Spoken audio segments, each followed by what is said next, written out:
اپنا وجود بھلا کر ہر ایک کردار نبھاتی ہیں، کیسے کرے شکریہ ان کا جو گھر کو گھر بناتی ہیں۔ پیدا کرتی ہیں، پرورش کرتی ہیں، بولنا سکھاتی ہے عورت، افسوس تمہاری گالیوں میں اسی کا نام ہوتا ہے۔ یہ سچ ہے کہ عورت میں درد سہنے کی ساخت زیادہ ہے، مگر اس کا مطلب یہ بھی نہیں کہ وہ درد دیے جانے کی مستحق بھی ہیں۔ تلخ حقیقت ہے کہ مرد اکیلا باہر جائے تو خواتینوں کو گھورتا ہے، اور اگر گھر کی خواتینوں کے ساتھ باہر جائے تو مردوں کو گھورتا ہے۔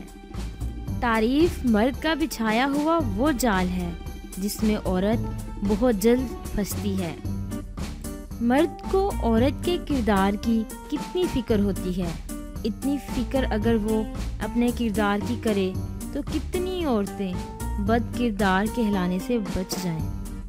عورت کو خدا نے تیسری آنکھ بھی دی ہے جس سے وہ مرد کے اس انداز کو پہچانتی ہے جس انداز سے وہ اسے دیکھتا ہے۔ ہر مرد کے اندر یہ آرزو ہوتی ہے کہ وہ عورت کو اس کی پٹری سے اتار کر اپنے راستے پر لے کر چلے۔ بیٹیوں کا دکھ سمجھنا بڑا مشکل ہے، ان کے لیے تو اس گھر میں بھی جگہ نہیں رہتی جہاں وہ پیدا ہوتی ہیں۔